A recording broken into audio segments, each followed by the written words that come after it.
Hey you, and welcome to this video where we'll help you out how to change your email on Facebook. Alright, first of all, click right in the bottom to your menu and then click here on the wheel. Then click on see more in Account Center, and right now we click here on personal details. Then from now we click on contact info, and then right here you will see your phone number and 2 email addresses. When you have one email address here, you need to add another email address, and you can do it by add new contact, add email address, and then fill in your email and do this whole process. We go back to personal details, contact info, you will see 2 email addresses. Alright, from now we click on one email address, and then you can click on delete email address and click on delete.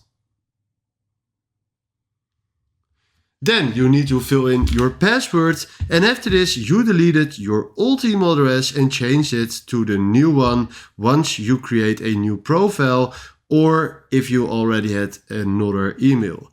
So this is exactly how this works, and if this video helps you out, please like the video. Then for now, thanks for watching and have a wonderful day.